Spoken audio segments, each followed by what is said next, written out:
बताओ क्या पढ़ रहे हैं हम लोग? Redox reaction. तो रिडॉक्स रिएक्शन में दो चीजें होता है, एक ऑक्सीडेशन होता है और दूसरा रिडक्शन होता है। ऑक्सीडेशन को हम लोग क्या बोलते हैं? ऑक्सीकरण या उपचयन। और रिडक्शन को हम लोग क्या बोलते हैं? अपचयन। ऑक्सीकरण होने के लिए चार शर्त है। कितनी शर्त है? चार। पहला शर्त है ऑक्सीजन का जुड़ना, या तो हाइड्रोजन का हटना, तीसरा इलेक्ट्रॉन की हानि, चौथा ऑक्सीकरण अवस्था में वृद्धि।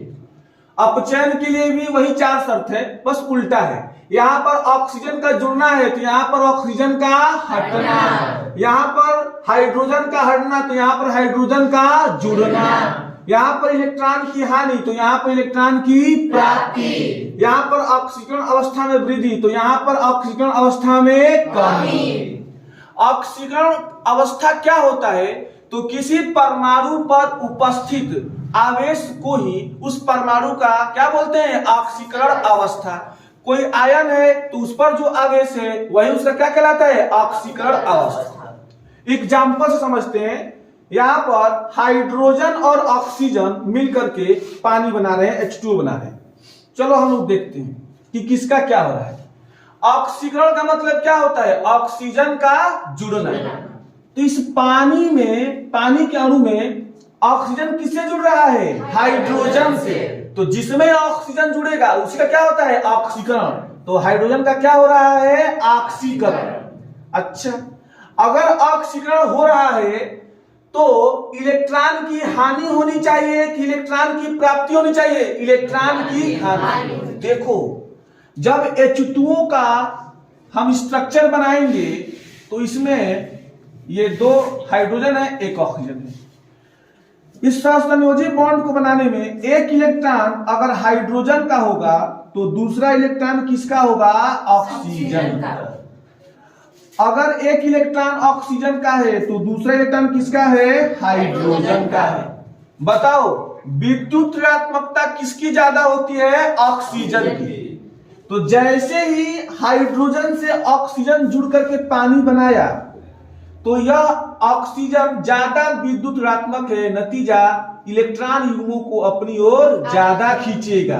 तो बताओ इस हाइड्रोजन का इलेक्ट्रॉन की हानि हो रही है कि नहीं हो रही है? हो रही है। यहां पर भी वही काम करेगा, इलेक्ट्रॉन युग्मों को अपनी ओर ज्यादा खींचेगा। तो हाइड्रोजन का ऑक्सीकरण हुआ है तो देखो इसका इलेक्ट्रॉन ऑक्सीजन की तरफ जा रहा है, इसकी इलेक्ट्रॉनों की क्या हो रही है? हानि हो रही है।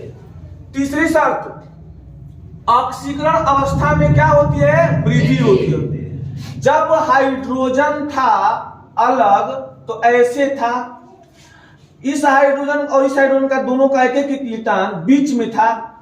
जितना इसकी खींचने की क्षमता है उतनी ही इसकी खींचने की क्षमता है।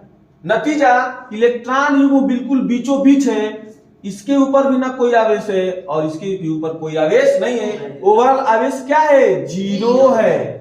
और अभी बताया हूं, जो आवेश होता है वही क्या कहलाता है? ऑक्सीकरण अवस्था। यहां पर आवेश कितना है? जीरो। तो ऑक्सीकरण अवस्था क्या है? जीरो।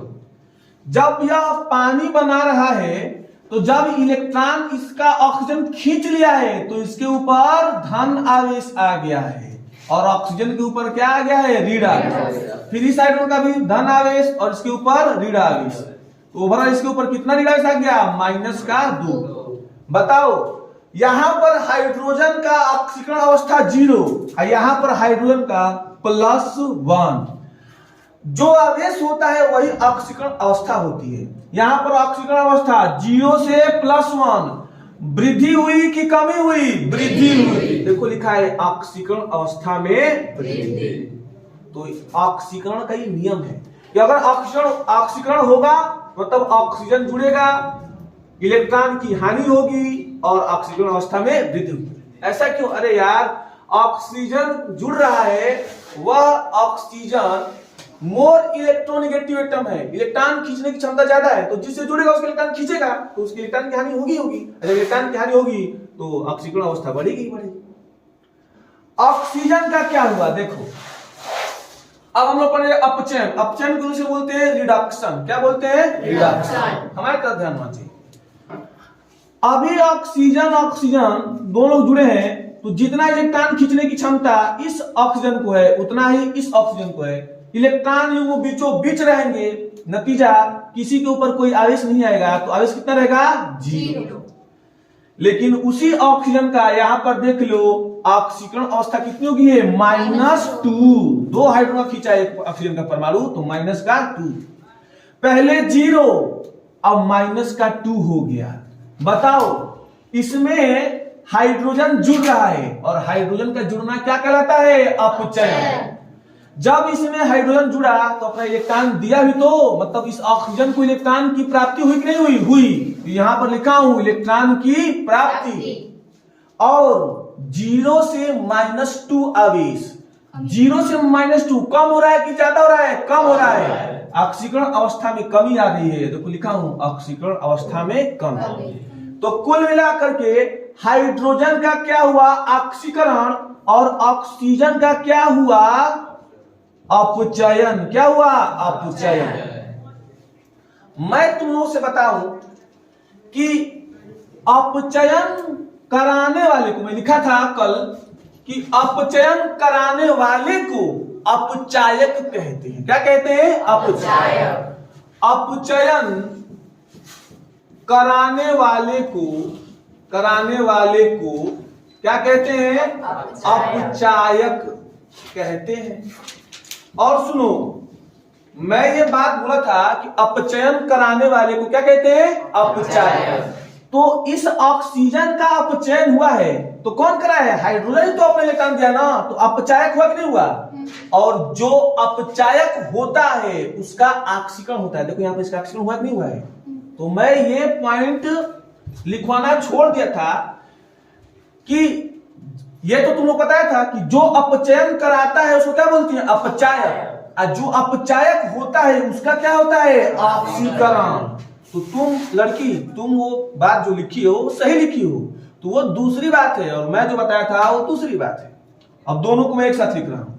फिर से बताओ, अपचयन कराने वाले को अपचायक कहते हैं। जिसका अपचयन होता है, जिसका अपचयन होता है वह ऑक्सीकारक होता है। क्या होता है? ऑक्सीकारक होता है। ठीक है ना? अपचयन कराने वाले को क्या बोलते हैं? अपचायक। जिसका अपचयन होता है वह क्या होता है? ऑक्सीकारक। और जिसका उपचयन होता है, ऑक्सीकरण होता है, उसका वो क्या होता है? अपचायक। क्या होता है? अपचायक। देखो, जिसका ऑक्सीकरण हुआ है, जिसका ऑक्सीकरण होता है वह अपचायक कहलाता है। क्या कहता है? अपचायक कहलाता है या फिर होता है। अपचायक होता है। ध्यान, फिर से बताओ, अपचयन जिसका होता है वह क्या कहलाता है? ऑक्सीकारक। देखो ना, हाइड्रोजन का ऑक्सीकरण हुआ है तो इसका ऑक्सीकरण कराने में किसका योगदान है? ऑक्सीजन का। तो जिसका अपचयन हुआ है वह ऑक्सीकारक हुआ कि नहीं हुआ? तो वही लिखवाया हूं, जिसका अपचयन होता है वह ऑक्सीकारक कहलाता है। अच्छा, जिसका ऑक्सीकरण हुआ है वह क्या कहता है? अपचायक। देखो, इस ऑक्सीजन का अपचयन करने में किसका रोल है? हाइड्रोजन का। तो वही तो बात लिखवाया हूं कि जिसका ऑक्सीकरण होता है वह अपचायक कहलाता है। तो दोनों बातें सत्य है। फिर से बताओ, ऑक्सीकरण के लिए कितनी शर्त? 4। ऑक्सीजन का जुड़ना या हाइड्रोजन का इलेक्ट्रॉन की हानि और ऑक्सीकरण अवस्था में वृद्धि। जिसका अपचयन होता है, तो अपचयन का मतलब क्या होता है? हाइड्रोजन का जुड़ना या ऑक्सीजन का हटना या फिर इलेक्ट्रॉन की प्राप्ति या फिर ऑक्सीकरण अवस्था में कमी। जिसका ऑक्सीकरण होता है वह किसकी तरह कार्य करता है? अपचायक की तरह। जिसका अपचयन होता है वह किसकी तरह कार्य करता है? ऑक्सीकारक की तरह।